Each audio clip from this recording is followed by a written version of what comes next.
Hey everybody. I was asked about a video on the Delphi horror that put the case together in a nutshell. I've tried to do that. That was very difficult because there is so much in this case. But this is my best attempt at it.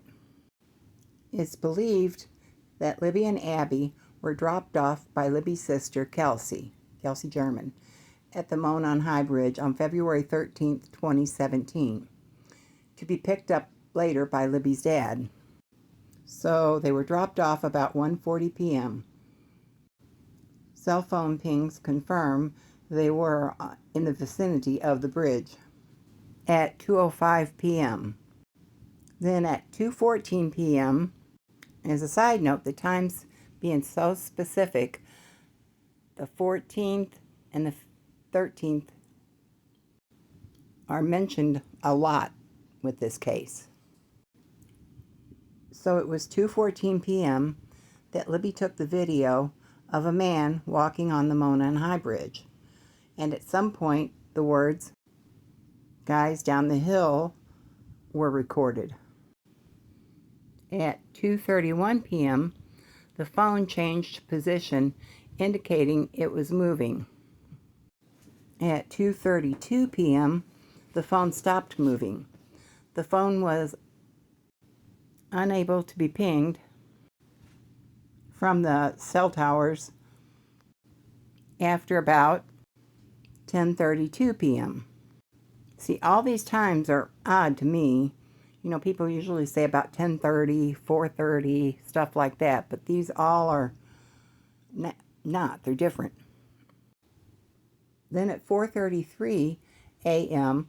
on February 14th, 2017, the phone seemed to wake up, and it received 15 to 20 text messages all at once. Then there was a time when the phone had headphones plugged into it and unplugged. So on the 13th, it's reported that Libby's dad came to pick them up and couldn't reach them by phone, nor could he find them with a search of the High Bridge area.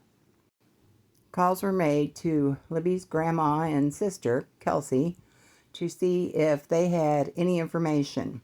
They didn't. And in that, there is a little catch, too.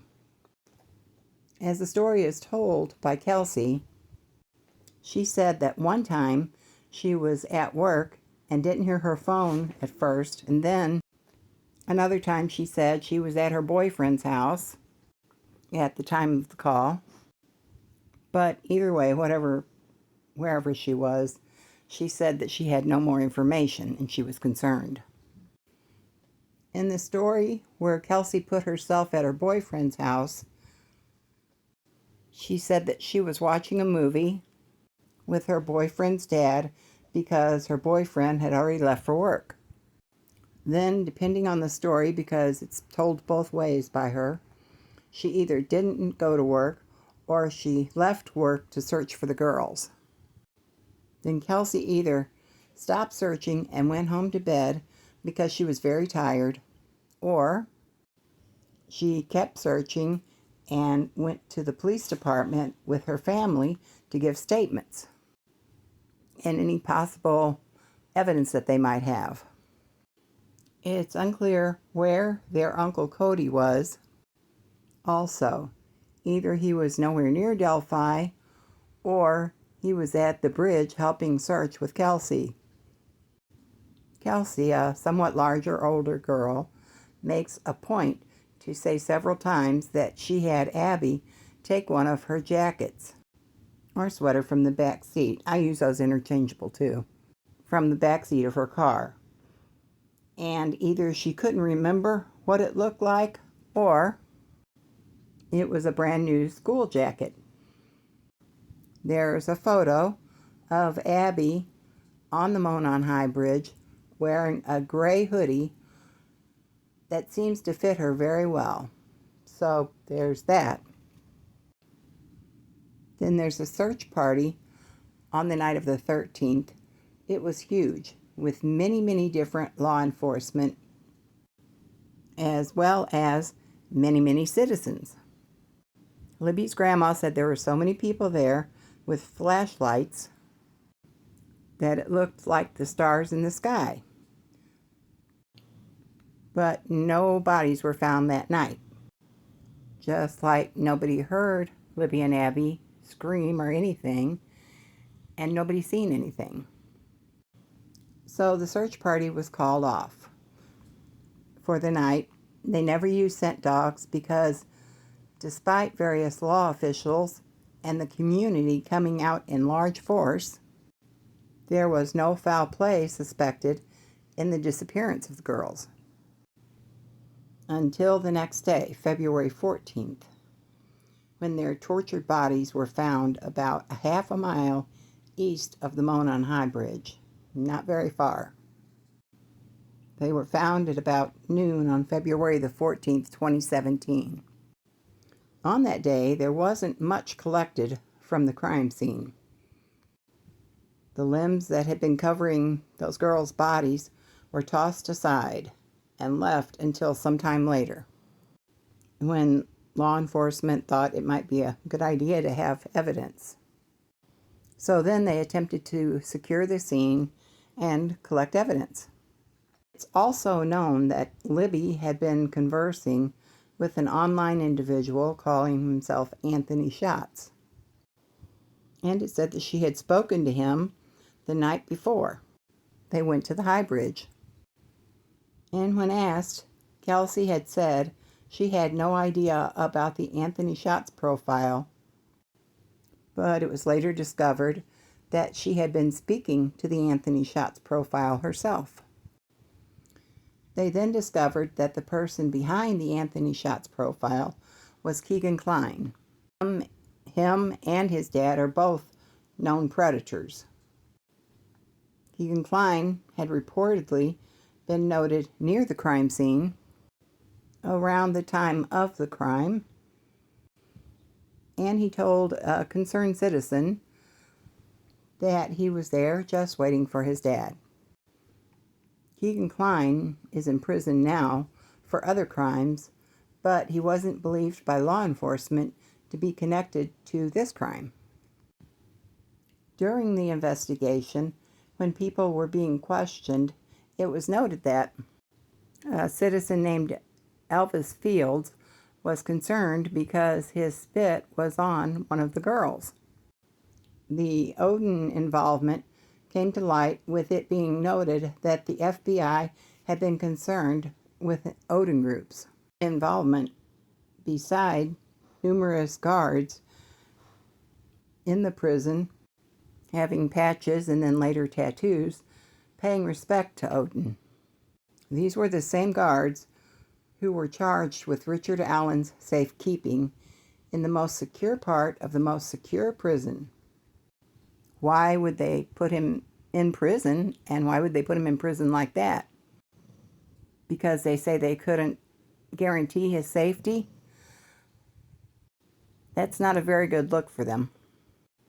Innocent until proven guilty, and he should have been in jail. In the prison, there were many reports of guards abusing and threatening Richard Allen and his family. Richard Allen had a psych history and was given Haldol. You should look that drug up sometime. Then he was noted to be behaving very odd and making numerous confessions to numerous people that Richard Allen killed the girls in the form of, I killed the girls, I think I killed the girls, did I kill the girls? I must have killed the girls. Do you think I killed the girls? And he was noted at this time to be extremely self-abusive. Now there was DNA evidence found at the scene, but none of it was Richard Allen's. There were strands of hair pulled out by the roots. One place I read in both of the girls' hands. Someone else said in one of the girls' hands, but either way, in their hands. And that hair that was pulled out by the roots and tangled in their hands was known to be from Libby's sister, Kelsey German. It was said numerous times that this case was very complicated with many tentacles. Yet we are now supposed to believe that one very short, no taller than 5'4", and rotund middle-aged pharmacy tech killed these two girls alone, horrifically, tragically messy, after hiking to the high bridge, corralling two young, smart, athletic girls down a rugged terrain across the river, where he murdered them silently and horrifically without anybody seeing. And this was in February, with little to no foliage on the trees, half a mile from the bridge, because he seen a white van and got scared. That's why he decided to murder them. He didn't think it was maybe wise to leave the girls, who had no idea who he was, and run away from the scene quickly. No, he stayed and then took the time to stage them and the scene because he was afraid of the white van. Then we have a bullet that law enforcement says they proved came from Mr. Allen's gun because of the markings left on the bullet, except that they had to eject the bullet several times and then finally fired a couple times more to get it to match the mysterious found bullet. Then there's the fact that no one ID'd Richard in court, nor was anybody able to describe him as being at the crime scene. And there's more, so much more surrounding this case. There's murders and other mysterious deaths directly related to it. But the complex, many tentacles are that one man went through all that and killed those two girls, then left with nobody recognizing him as that helpful guy at the pharmacy, who's quite short, as looking like the bridge guy. That's my version of the case in a nutshell. I'm sure there's more information on my other videos. And I hope you guys have a good day and take care of yourselves. Bye.